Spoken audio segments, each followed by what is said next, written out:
Mga kababayan, kasalukuyang nakararanas ng malaking pagyanig ang sistema ng edukasyon sa South Korea. Sa departure hall ng Ninoy Aquino International Airport, isang veteranong guro na may 35 taong karanasan mula sa isang prestihiyosong high school sa Seoul ang malalim na yumukod. Habang tumutulo ang luha sa harap ng kanyang 120 estudyante, sinabi niya, "Ako ay lubos na nagkamali. Ibang-iba ang sitwasyon bago sila umalis. Halos 300 ang magulang ang bumaha ng tawag sa telepono ng paaralan para magprotesta. Bakit Pilipinas at hindi New York? Anong kasiguraduhan na ligtas sa Maynila? Narinig ko na napakagulo ng trapiko doon. Isang impyerno para sa mga pedestrian, hindi ba? Maging ang mga guro ay balisa. Bilang head of year, ako, si Park Min, ay napilitang piliin ang Maynila dahil sa limitadong budget. Ngunit sa loob lamang ng 5 araw, lahat ay nagbago. Ano nga ba ang nangyari sa loob ng 5 araw na yon? Ano ang nagpabago sa galit ng 300 magulang tungo sa paghanga? At anong eksena ang nagtulak sa isang gurong may 35 taon sa serbisyo na malalim na yumukod sa airport? Ngayon, pakinggan natin ang kwento mula mismo sa elite na gurong Koreano na ito.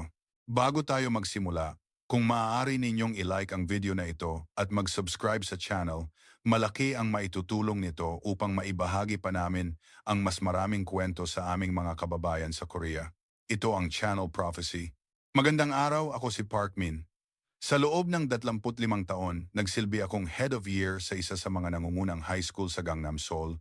Ang aming paaralan ay isang tinatawag na prestihiyosong paaralan kung saan nag-aaral ang mga anak ng maraming kilalang personalidad sa politika at negosyo sa Korea. Taon-taon, tradisyon na naming magkaroon ng field trip sa ibang bansa para sa mga graduating students. Karaniwan, ang aming destinasyon ay mga lungsod sa Europa o Amerika tulad ng New York o London. Noong Pebrero ng nakaraang taon, nagpatawag ng emergency meeting ang aming principal. Inanunsyo ng finance director na ang budget para sa taong ito ay binawasan ng 40%. Kailangan naming isagawa ang biyahe sa budget na 120,000 Korean won bawat estudyante. Ang biyahe sa New York ay nangangailangan ng hindi bababa sa 180,000 won. Nanginginig na iminungkahi ng kinatawan ng travel agency ang Metro Manila sa Pilipinas. Aniya, para sa 5 araw na itineraryo, sapat na ang 100,000 won bawat estudyante. Biglang tumahimik ang buong meeting room. Sa totoo lang, kahit ako ay nawalan ng gana.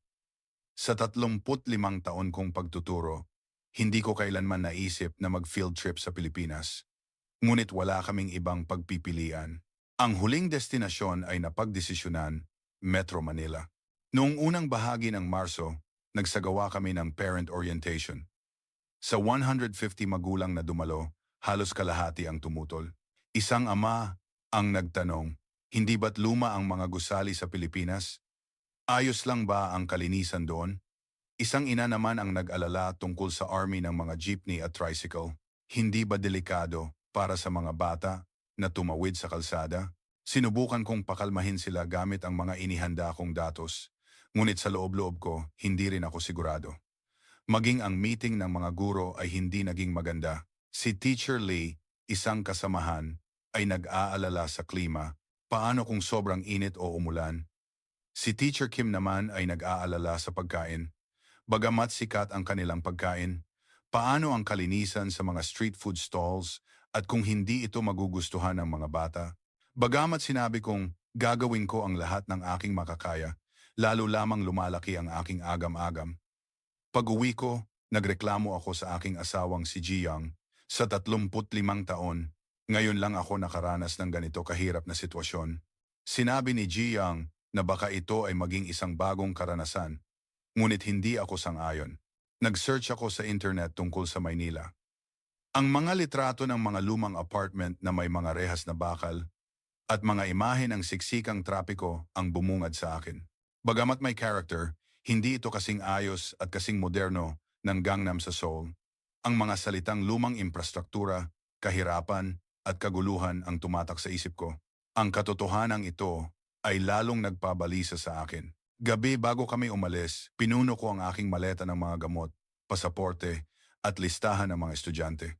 Iisa lang ang nasa isip ko. Ang layunin ng biyaheng ito ay matapos ng mapayapa at maiuwi nang ligtas ang mga bata. Sapat na iyon. Kinaumagahan, sa Incheon International Airport, nagtipon kami 120 estudyante at 8 guro. Bagamat excited ang mga bata, naririnig ko ang mga bulungan ng panghihinayang, mas maganda sana sa New York. Bago kami sumakay, ipinaalala ko ang mga dapat tandaan. Laging magkakasama, ingatan ang mahahalagang gamit, at mag-ingat lalo na sa pagtawid. Sa loob ng eroplano, kinausap ako ni Teacher Lee. Ano kaya ang mangyayari sa atin doon? Sagot ko, gawin na lang natin ang ating makakaya, pero malaki pa rin ang aking pag-aalala. Lumipad na ang eroplano. Ito ay isang maikling 4 na oras na biyahe. Habang nakatingin sa bintana, naisip ko, wala na sigurong mas kumbinyente at ligtas na lungsod kaysa sa Seoul. Hindi ko maisip kung anong klaseng lugar ang Maynila. Halos wala akong anumang inaasahan. Matapos ang 4 na oras, lumapag kami sa Ninoy Aquino International Airport. Pagbaba namin sa eroplano at pagtapak sa terminal, napahinto ako. Bagamat hindi ito kasing laki ng Incheon Airport, ang kapaligiran ay napakaliwanag at puno ng sigla. Ang sahig ay makintab at walang bahid ng dumi. Ang mga karatula ay malinaw na nakasulat sa Korean, English at Filipino. Habang naghihintay sa immigration, may napansin ako. Kahit maraming tao, maayos ang pila dahil sa magiliw na paggabay ng mga staff. Ang immigration officer ay nakangiti at binati kami ng, "Magandang araw." Isang nakakagulat na kabaitan at bilis. Natapos ang proseso para sa 120 katao nang walang problema. Pero ang pinakanakagulat sa lahat ay ang baggage claim area. Inaasahan naming magiging magulo, ngunit mabilis na lumabas ang mga bagahe. May mga staff pa sa gilid na tumutulong ayusin ang mga ito para hindi magkapatong-patong. Narinig ko ang mga estudyante na nagsabi, "Wow, ang bilis. Hindi pa kami nakakita ng ganitong kahusayan na may kasamang malasakit." Paglabas namin sa arrival hall, isang Filipino tour guide na may hawak na karatulang may pangalan ng aming paaralan ang naghihintay. Siya ay isang lalaki na nasa 30s, matatas mag-Korean at nagngangalang Ramon Santos. Sumakay kami sa isang malaking tourist bus. Pag-andar ng sasakyan, ipinaliwanag ni G. Ramon, ang NAIA ay nagsusumikap na ipakita ang init at husay ng Pilipino. Sa isip ko, kailangan kong aminin, mas mainit ang pagtanggap nila kaysa sa Incheon. Pumasok kami sa expressway. Malawak ang kalsada. Bagamat hindi puro matataas na gusali tulad ng Seoul, luntiang kapaligiran ang nasa magkabilang panig. Pagkatapos ng mga 30 minuto, pumasok kami sa isang urban area. Mga matataas at modernong residential buildings ang lumitaw. Maraming luma sa Pilipinas, pero mabilis din ang pag-unlad ng mga bagong syudad, sabi ni G. Ramon. Walang tigil sa pagkuha ng litrato ang mga estudyante. Pagkatapos ng isa pang 40 minuto, pumasok kami sa sentro ng Metro Manila. Nagbago ang tanawin. Iba sa Seoul. Bagamat may mga skyscraper tulad ng mga nasa Makati o BGC, marami pa ring mga lumang kalye na puno ng kasaysayan. Ipinaliwanag ni G. Ramon, ang Maynila ay isang lungsod kung saan magkasama ang luma at bago. Pinahahalagahan namin ang mga bakas ng kasaysayan. Nakita namin ang ilog Pasig na dumadaloy sa gilid ng lungsod. Sa mga river park, maraming nagbibisikleta.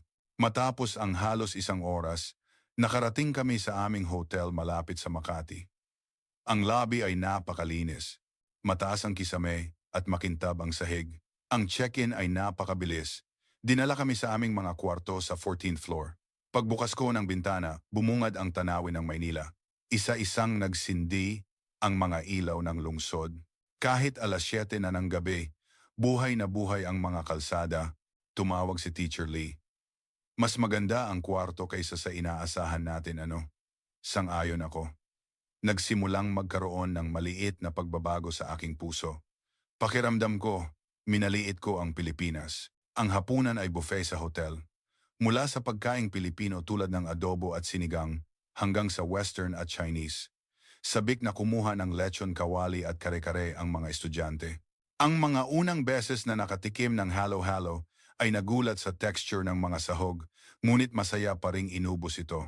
Pagkatapos ng hapunan, binigyan namin ang mga estudyante ng 2 oras na free time para maglakad-lakad sa paligid ng Greenbelt. Hinati sila sa 4 na grupo na may 30 miyembro, bawat isa ay may kasamang guro.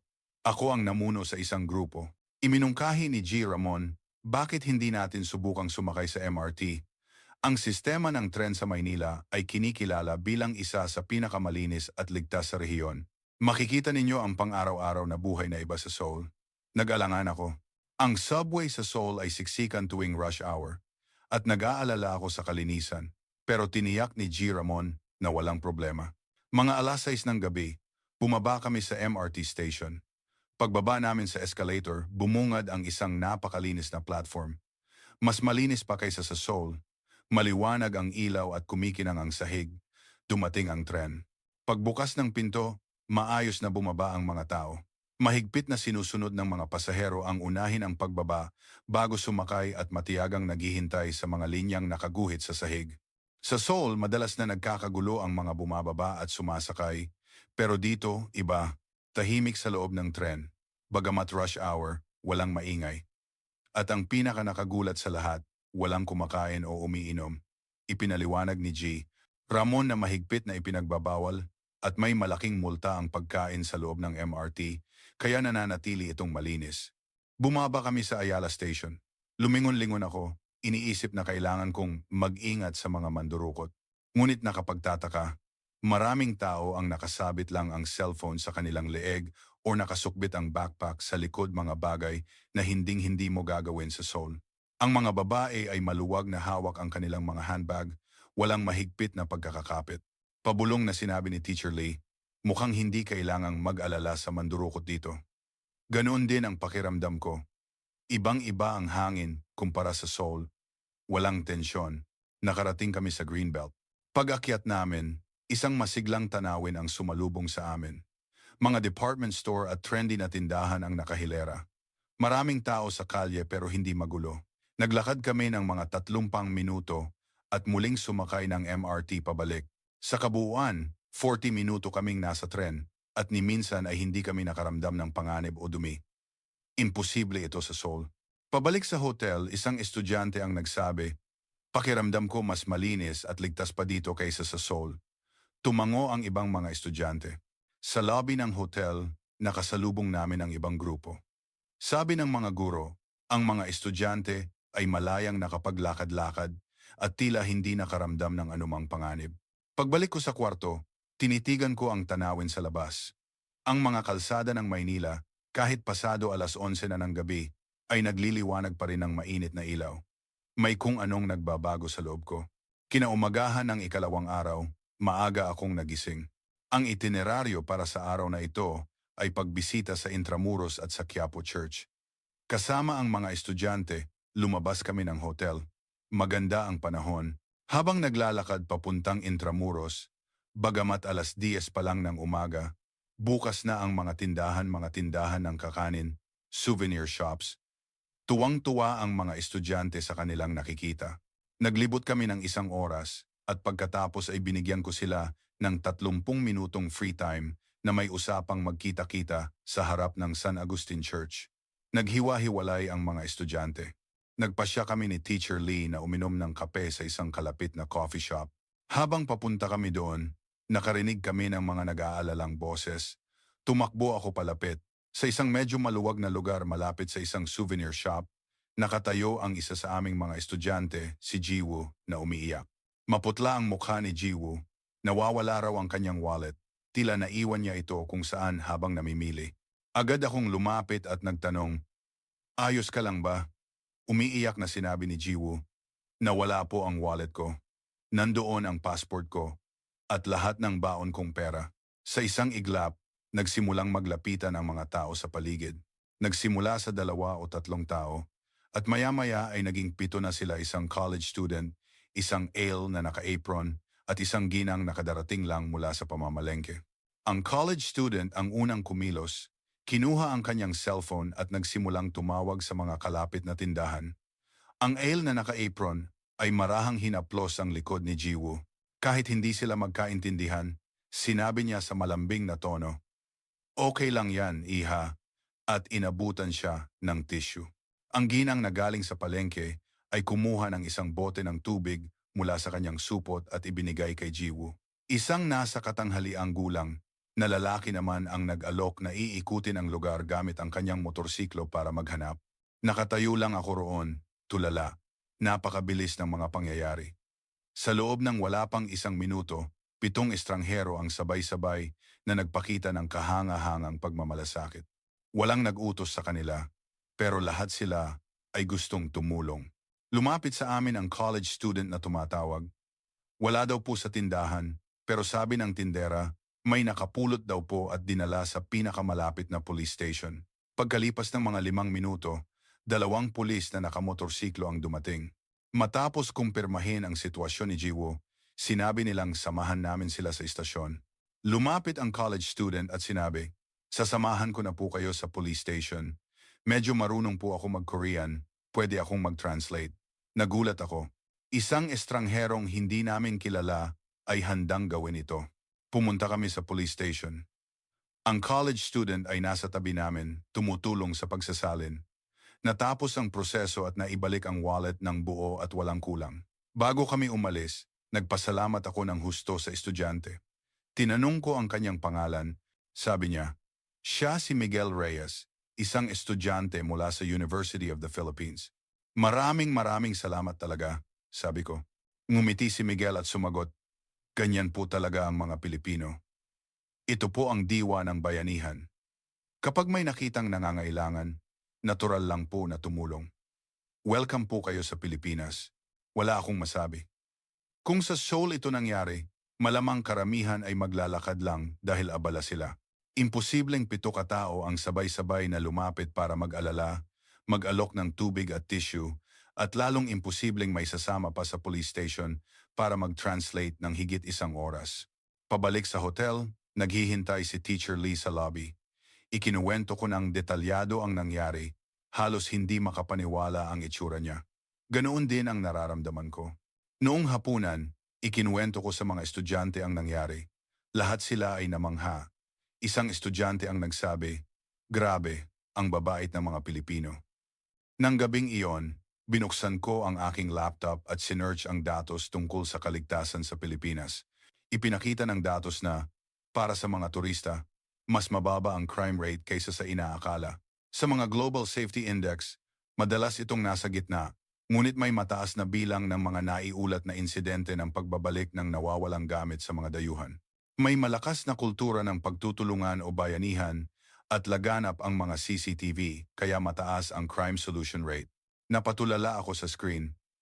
Hindi nagsisinungaling ang mga numero. Ang Pilipinas ay isang ligtas na bansa para sa mga turista. Lubos na mali ang aking mga pagkiling. Tinawagan ko si Teacher Lee at ipinakita ang datos. Nagulat din siya. Hindi ko alam na ganito pala.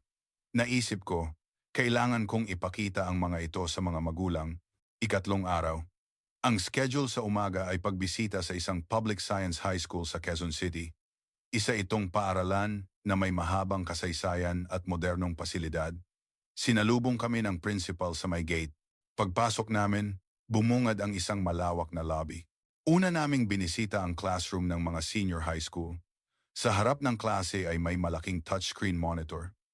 Ang bawat estudyante ay may sariling tablet. Kapag pinindot ng guro ang screen, sabay-sabay na naipapadala ang datos sa lahat ng tablet ng mga estudyante. Ipinaliwanag ng principal, ang Pilipinas ay malakas sa larangan ng teknolohiya at serbisyo. Pinahahalagahan namin ang digital education. Namangha ako. Kahit sa mga prestihiyosong pribadong paaralan sa Seoul, bihira ang ganitong antas ng teknolohiya.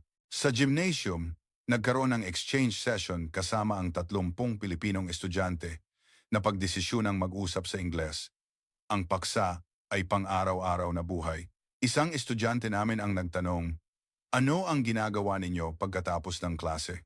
Sagot ng isang Pilipinong estudyante, pumupunta sa review center o may mga club activities.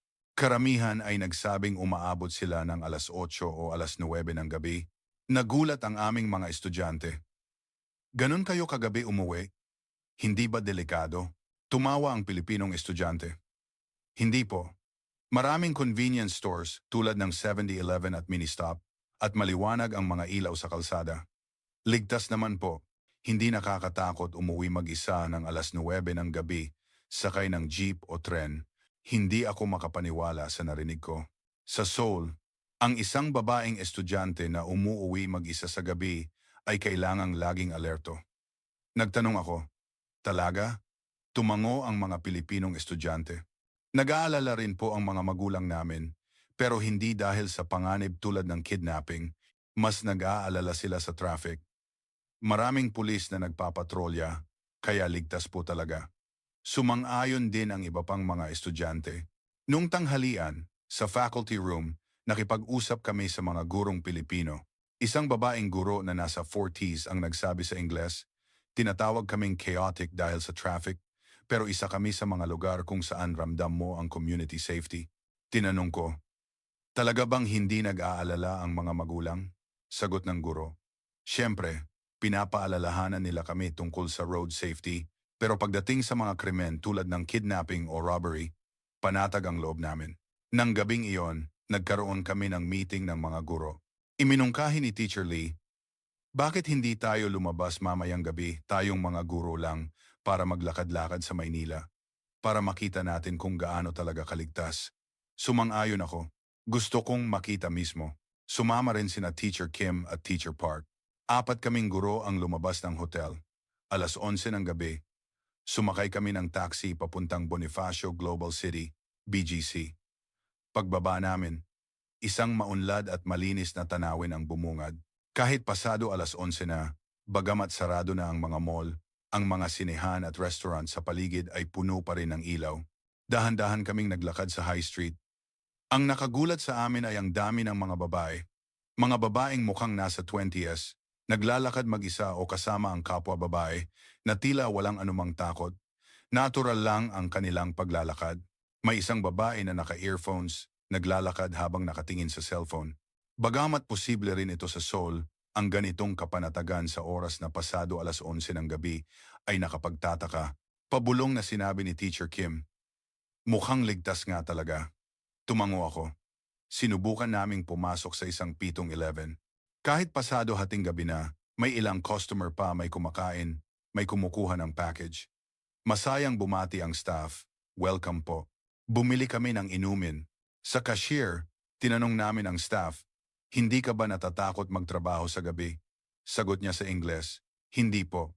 Ang mga convenience store sa Pilipinas ay parang dash lapat apal hour na parola. Ligtas po. Paglabas namin, nagpatuloy kami sa paglalakad. Pasado 1:00 na ng madaling araw. Medyo nabawasan na ang mga tao, ngunit ang mga kalye ay may sigla pa rin. Saan man kami lumingon, may mga police outpost at CCTV. Paminsan-minsan ay may dumadaang police car, hindi dahil may insidente, kundi regular na pagpapatrolya. Mga alas 2 ng madaling araw, sumakay kami ng taxi papuntang SM by the Bay, isang lugar na inirekomenda ni G. Ramon. Sabi niya, marami pa ring tao doon kahit gabi. Pagdating namin sa tabing dagat, nagulat ako. Kahit alas 2 ng madaling araw, may mga nagbibisikleta, mga magkasintahang naglalakad, at mga kabataang nakaupo sa bench at nagkukuwentuhan. Maliwanag ang mga ilaw, tahimik na dumadaloy ang tubig sa Manila Bay at kumikinang ang mga ilaw mula sa kabilang panig, isang mapayapang tanawin. Naglakad din kami sa Baywalk. Rinig ang alon, malamig ang hangin. Sinabi ni Teacher Lee, ang Hangang River sa Seoul ay masigla rin sa gabi, pero dito may kakaibang kapanatagan. Ganon din ang pakiramdam ko. Ang mga tao dito ay relax, walang pag-iingat, dahil hindi kailangan. Nakaupo kami sa isang bench, nakatanaw sa dagat. Sa malayo tanaw ang mga ilaw ng lungsod, hindi tulog ang syudad, pero hindi rin maingay. Maayos at mapayapa. Sabi ni Teacher Kim, ngayon naiintindihan ko na. Alam ko na kung bakit nakakauwi ng gabi ang mga estudyanteng Pilipino. Posible ito dahil ganito kaligtas. Alas 3 ng madaling araw, sumakay kami ng taxi pabalik sa hotel. 4 na oras kaming naglakad sa gabi ng Maynila. Ni minsan ay hindi kami nakaramdam ng kaba. Sa halip, naging payapa ang aming kalooban. Pagdating sa kwarto, humiga ako sa kama. Napakatindi ng karanasan ngayong gabi. Lahat ng aking pagkiling ay gumuho. Ang Pilipinas ay malayong malayo, sa magulo at lumang lugar na inakala ko Mas may pakiramdam ng kaligtasan dito kaysa sa Seoul.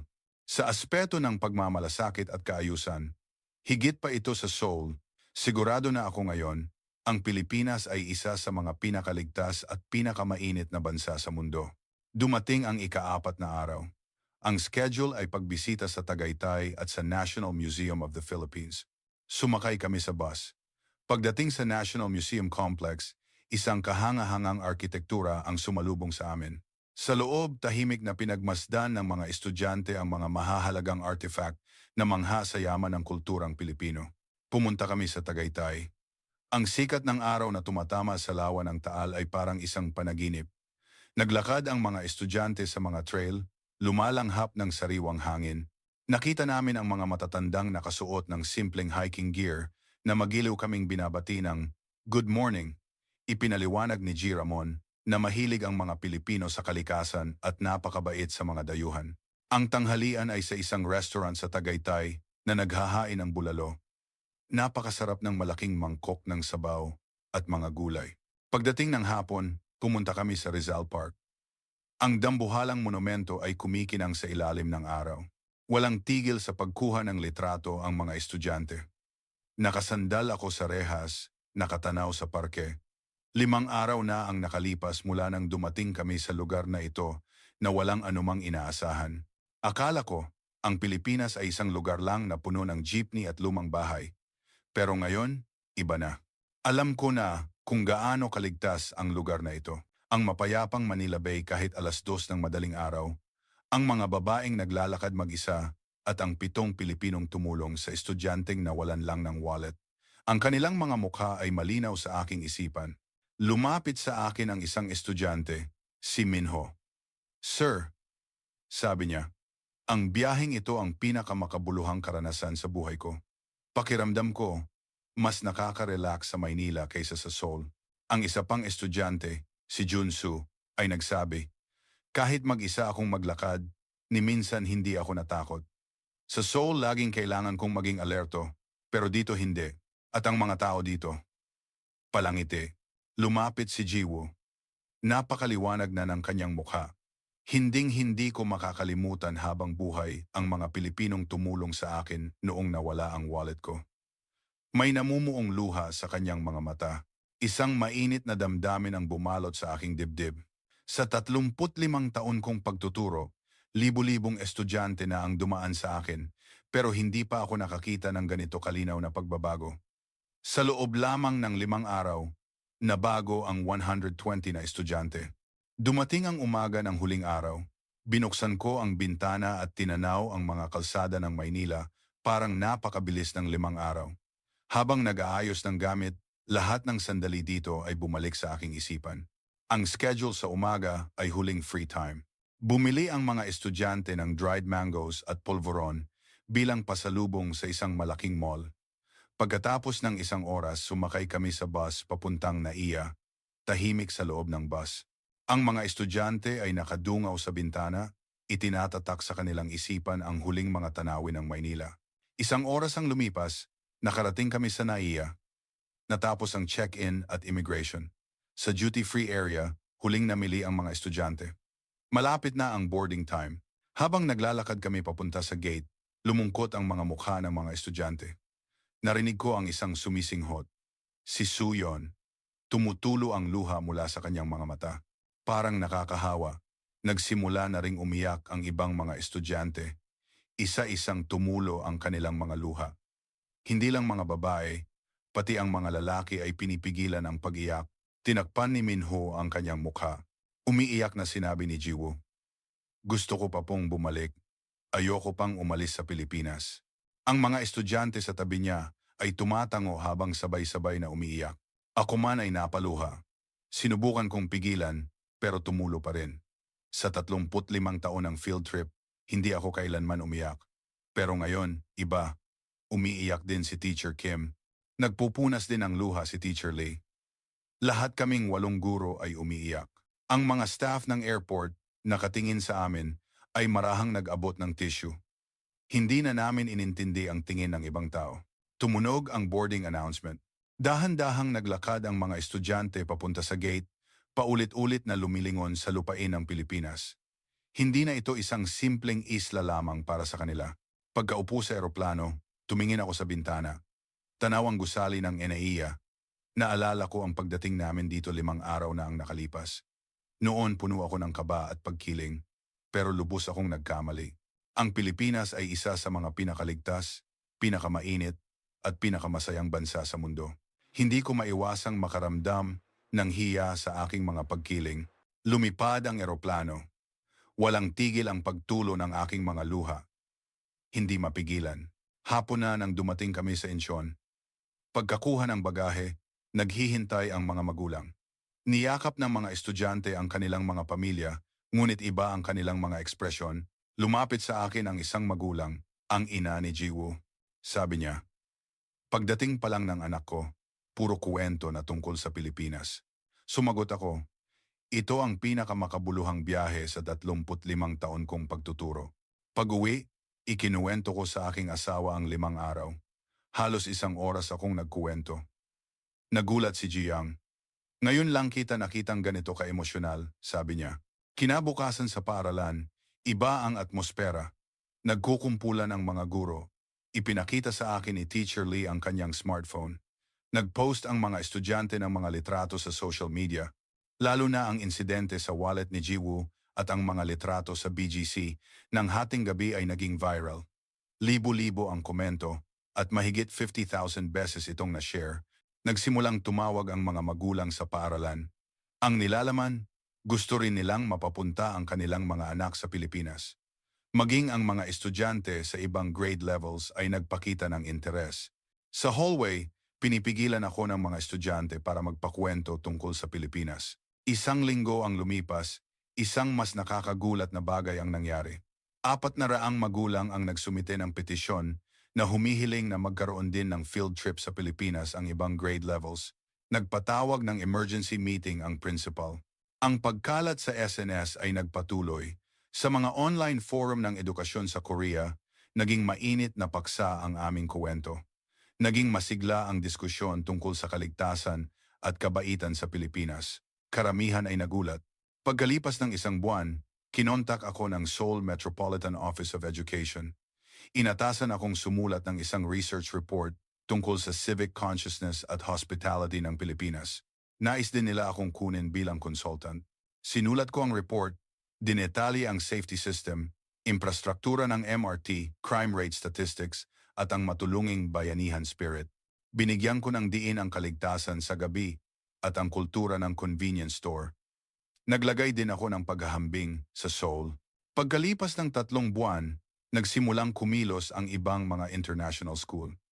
Lumapit sa akin ang mga guro mula sa kalapit na paaralan para humingi ng payo kung paano maghanda ng biyahe sa Pilipinas.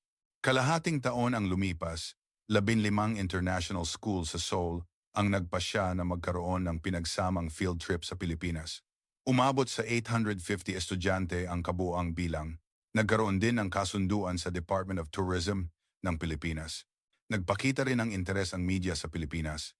Isang reporter mula sa isang pahayagan sa Pilipinas ang humiling ng interview. Nagkaroon kami ng online interview. Tinanong ng reporter, ano ang pinakatumatak sa inyo sa Pilipinas? Sagot ko, ang bayanihan at ang init ng pagtanggap. Sabi ko, ipinakita ng Pilipinas na posibleng magkasama ang sigla at kaayusan. Hindi lang ito dahil sa sistema, kundi dahil sa kabutihan ng bawat mamamayan na lumilikha ng kaligtasan. 1 taon na ang nakalipas ngayon at lubos nang nagbago ang sitwasyon. Ang mga flight booking mula Seoul papuntang Maynila ay tumaas ng 180% kumpara noong nakaraang taon, lalo na ang mga student group tours. Ako mismo ay 2 beses nang bumabalik sa Pilipinas bawat taon, laging may dalang bagong mga estudyante. Noong nakaraang buwan, 116 estudyante ang dinala ko sa Maynila. Ang pinakamahalaga para sa akin ay ang pagbabago sa mga estudyante. Ang mga nakapunta sa Pilipinas ay nagsimulang mag-aral ng Filipino. Mayroon na ring mga estudyanteng gustong mag-aral sa University of the Philippines. Dumami ang mga estudyanteng tumitingin sa mundo ng walang pagkiling. Noong nakaraang buwan, sa isang teacher seminar, nag-lecture ako. Ang tema, pagkiling. Ikinuwento ko ang aking karanasan. Inamin ko na sa loob ng 25 taon, wala akong alam sa Pilipinas. Sinabi ko kung paano winasak ng 5 araw ang kamangmangang iyon. Binigyang diin ko na ang Pilipinas ay malayong malayo sa aking inaakala. Ito ay isa sa mga pinakaligtas na bansa sa mundo. Ikinuwento ko ang 7 Pilipinong tumulong kay Jiwoo. Inilarawan ko ang mapayapang tanawin sa Manila Bay ng 2:00 ng madaling araw. At ang kwento ng mga high school student na umuuwi mag-isa ng 11:00 ng gabi, tahimik na nakinig ang audience. Pagkatapos ng lecture, maraming guro ang lumapit at nagsabing gusto rin nilang magkaroon ng field trip sa Pilipinas. Sa natitirang 3 taon ko bago magretiro, plano kong ituon ang aking pansin sa paghahatid ng mensaheng ito. Kung gaano kahalaga na tingnan ang mundo ng walang pagkiling, upang ang susunod na henerasyon ay magkaroon ng mas bukas na isipan kaysa sa atin. Ito ang magagawa ko bilang isang edukador. At ito ang pinakamalaking aral na itinuro sa akin ng Pilipinas. Sa 25 taon kong pagtuturo, marami na akong napuntahang lungsod, Paris, London, Rome, ngunit walang lungsod na yumanig sa akin tulad ng Maynila. Ang Maynila ay hindi lang isang ligtas na lungsod. Ito ay isang lugar kung saan magkakasamang nabubuhay ang kulturang bayanihan, isang maayos na sistema ng tren, at isang lipunang puno ng init at pagmamalasakit. Lahat ng ito ay perpektong nagkakatugma. Lagi kong sinasabi sa aking mga estudyante, tingnan ninyo ang mundo gamit ang sarili ninyong mga mata. Alisin ang pagkiling at maranasan ito ng may bukas na puso. Iyan ang tunay na pag-aaral. Ang Pilipinas ang bansang nagturo sa akin nito. Bagamat 5 araw lamang, ito ang pinakamahalagang karanasan sa aking buhay. At sigurado ako, ganoon din para sa 120 estudyante. Ang mga luhang sabay-sabay naming ibinuhos sa airport ay malinaw pa rin sa aking alaala. Ang mga luhang iyon ay hindi dahil sa kalungkutan, kundi sa paghanga sa isang bagong mundong natuklasan, ang kagalakan sa sandaling mabasag ang pagkiling. Ngayon, naniniwala ako na ang Pilipinas ay isang bansang karapat-dapat pagtuunan ng pansin ng mundo. Isang bansa kung saan ang kaligtasan, kaayusan, at kabaitan ay pang-araw-araw na pamumuhay. Bilang isang taong personal na nakaranas nito, buong pagmamalaki kong masasabi ito. Gusto kong makita ng susunod na henerasyon ng mga estudyante ang Pilipinas upang maranasan nila ang isang mas malawak na mundo at magkaroon ng pananaw na walang pagkiling. Ito ang pinakamakabuluhang bagay na magagawa ko sa natitira kong karera bilang guro. Ito ang kuwento ng isang guro mula sa isang prestihiyosong high school kung paano nabasag ang kanyang mga pagkiling at lubos na humanga sa loob ng 5 araw sa Maynila. Dito nagtatapos ang ating kuwento para sa araw na ito. Mangyaring mag-iwan ng mensahe ng suporta para sa bida ng ating kuwento.